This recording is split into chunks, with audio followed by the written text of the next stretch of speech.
Welcome to my class. আজকে আমরা শিখব কিভাবে কমপ্লেক্সকে সিম্পল করা যায়। Let's start. দেখো এখানে আছে before, after, until, till, until যুক্ত সাবঅর্ডিনেট ক্লজকে আমরা কিভাবে কমপ্লেক্স থেকে সিম্পল করতে পারি। সেই ক্ষেত্রে আমরা এই আনটিল, বিফোর, টিল, আফটার এগুলো থাকবে, সেই সাথে যোগ হবে আনটিল, মানে এই সমস্ত ওয়ার্ড লিখে চলে আসবে তোমাদের জন্য সহজতে। এখানে লিখা যে এই বিফোর, আনটিল, টিল এই সমস্ত সকল ওয়ার্ড এখানে বসবে। তারপরে এই সাবজেক্টের পজিটিভ ফর্ম, তারপরে যে আমাদের ভার্ব থাকবে সেই ভার্বের জিরান্ড অর নাউন ফর্ম হবে। যেমন ধরো complex wait here until I return. দেখো এর অর্থ হচ্ছে যে এখানে অপেক্ষা করো আমি ফিরে না আসা পর্যন্ত। এখানে অপেক্ষা করো আমি ফিরে না আসা পর্যন্ত। এটাকে আমরা এক কথায় বলতে পারি আমি ফিরে না আসা, আমার না ফেরা পর্যন্ত অপেক্ষা করো, আমার না ফেরা পর্যন্ত অপেক্ষা করো, এটা বললে হয়। হ্যাঁ বলতে কি হবে এখানে ওয়েট হেয়ার আনটিল। এইবার এই যে সাবজেক্ট আছে আই, এর পজিটিভ ফর্ম, আই এর পজিটিভ ফর্ম মাই, আর রিটার্ন এটাকে আমরা ভার্ব হিসেবে ইউজ করতে পারি, নাউন হিসেবে ইউজ করতে পারি। যখন এটা পজিটিভের পরে ভবিষ্যৎ তখন এটা নাউন হয়ে যাবে, তাহলে এটা রিটার্নই থাকবে। এখানে আমরা আরেকটা এক্সাম্পল দিয়ে ক্লিয়ার করতে পারি বিষয়টা, খেয়াল করো।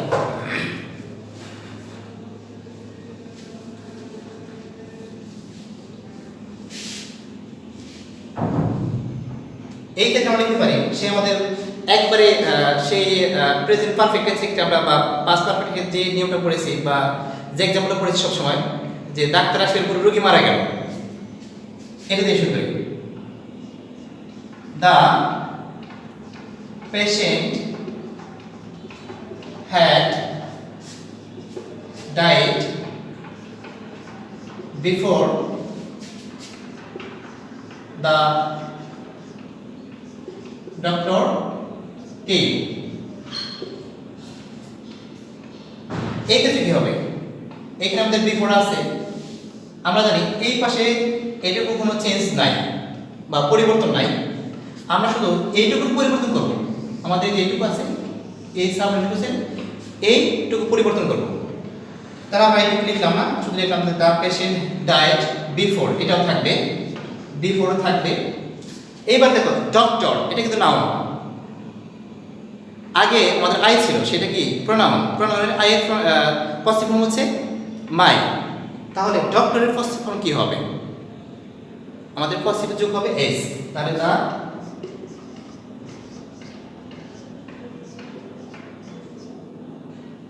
ডক্টরস কামিং, এটা আমাদের জিরান ফর্ম হয়ে গেল। তাহলে কি the patient had died before the doctor came, এটা হলো এখান থেকে সিম্পল করতে হলো the patient had died before the doctors coming. এখানে খেয়াল রাখবে এই অ্যাপোস্ট্রফি দিয়ে এসটা দিছি, এটা পজিটিভ ফর্ম। এখানকার নাও থাকলে সেই ক্ষেত্রে আমরা এস দিয়ে তার পজিটিভ ফর্ম করি। যেমন ধরো আমরা যদি এখানে রহিম থাকতো তাহলে লিখতাম রহিমস, মানে রহিম এর, এখানে ডাক্তার এর আগমনের পূর্বে রোগী মারা গেল। আচ্ছা আরেকটা এক্সাম্পল দেখি আমরা, আমাদের পরবর্তী example complex we waited there till they arrived. এখানে টিল আছে, দেখো আমাদের এইটুকু অর্থাৎ এই প্রিন্সিপাল ক্লজের কোনো পরিবর্তন হবে না, শুধু পরিবর্তন হবে এইটুকু। তাহলে আমরা এটা লিখি টিল দে, এটা প্রোনাউন, আর দে এর পজিটিভ ফর্ম হচ্ছে দেয়ার, আর এই ভার্বের একটা নিজস্ব নাউন ফর্ম আছে অ্যারাইভ, এর নিজস্ব একটা নাউন ফর্ম আছে, সেটা হচ্ছে অ্যারাইভাল। আমি তোমাদের সুবিধার্থে একটা কথা বলি, যখন আমরা কোনো পজিটিভ ফর্ম ইউজ করব, সেটা নাউনের হোক অথবা প্রোনাউনের হোক, সেই ক্ষেত্রে আমরা সবসময় পজিটিভ ফর্মের পরে যে ওয়ার্ডটা হবে সবসময় সেটা নাউন হবে।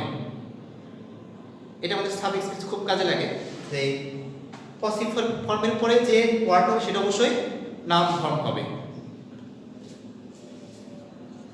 হ্যাঁ, তোমরা এই রূপটা দেখো যে subject plus believe, think, know, consider, এই সমস্ত ভাবকে ভার্ব অফ থিঙ্কিং বলা যায়।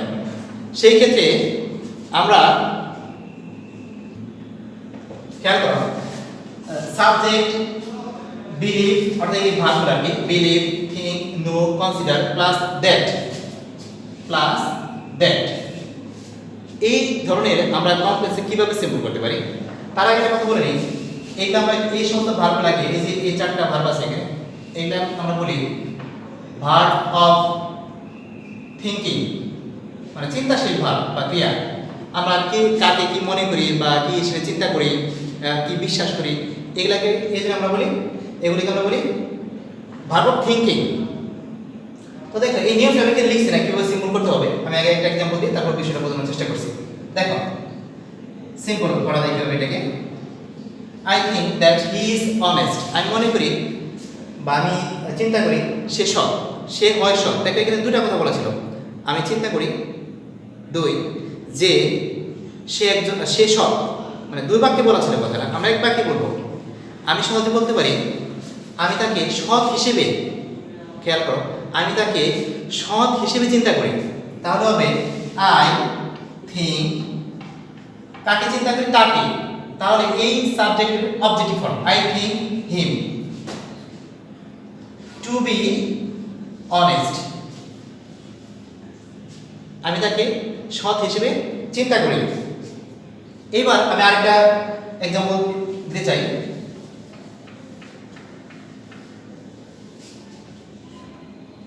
যদি বলি we know that he is rich, খেয়াল করো, we know that he is rich, আমি জানি সে হয় ধনী। তোমাদের একটা বিষয় খেয়াল রাখতে হবে, শুধু দ্যাট থাকলেই হবে না, এটা থাকলে হবে না, এই পাশে এই সাবজেক্টের একটা কোয়ালিটি থাকতে হবে, মানে কোন ধরনের সে, ধনী, গরিব, সৎ, এই জাতীয় কিছু থাকবে, মানে সেটা কোনো কোয়ালিটি বোঝাবে বা অ্যাডজেক্টিভ থাকবে।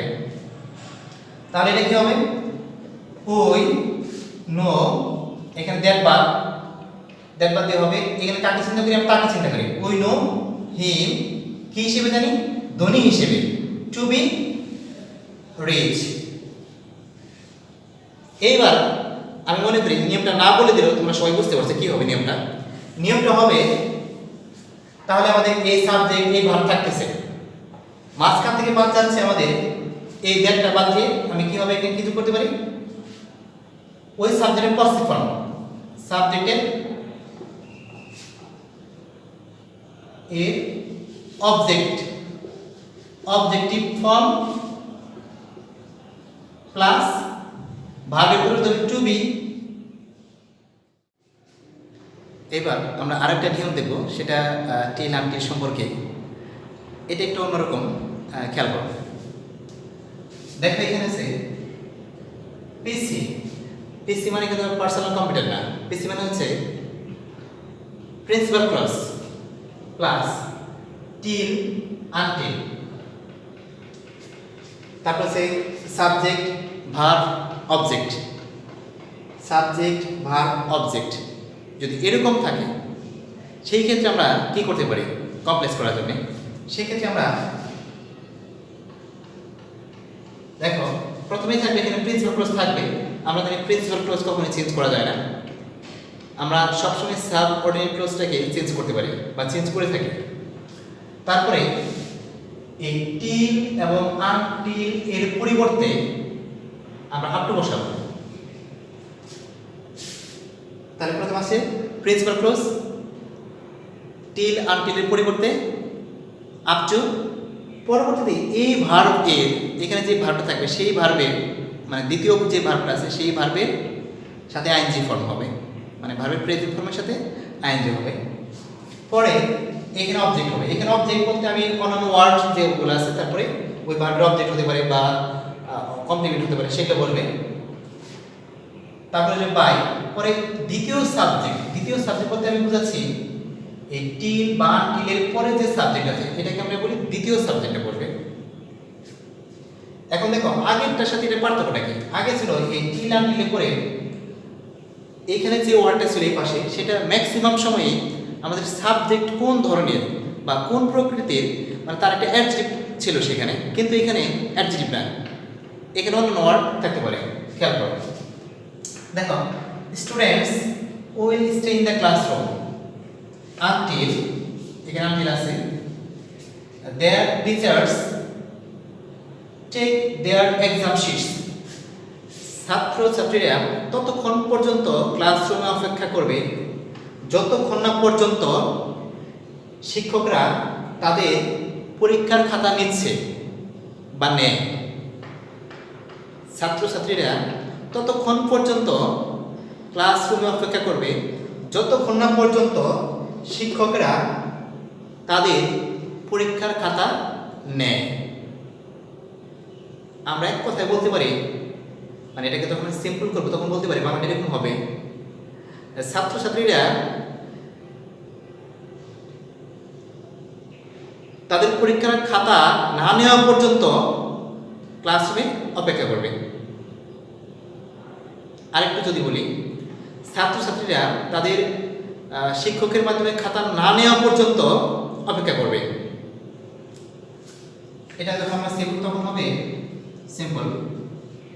তাহলে আমাদের প্রিন্সিপাল ক্লজ আমি এখানে লিখতে চাচ্ছি না, এটা মনে করো পিসি, সেই প্রিন্সিপাল ক্লজ আমি লিখে দিলাম পিসি প্লাস, মানে এটুকু টিলের পরিবর্তে বা টিলের পরিবর্তে আপ টু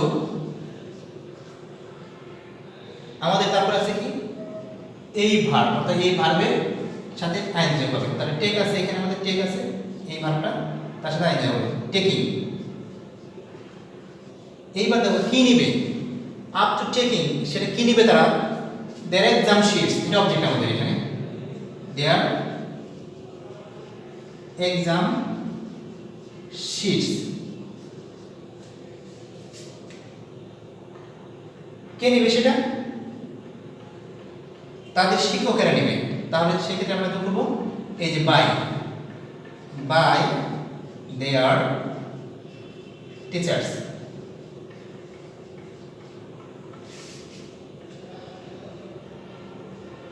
আশা করছি তোমরা এটা বুঝতে পারছো। আজ এ পর্যন্তই, পরবর্তীতে নতুন কোনো টপিকস নিয়ে হাজির হব। সেই পর্যন্ত সবাই সুস্থ থেকো, ভালো থেকো, আল্লাহ হাফেজ।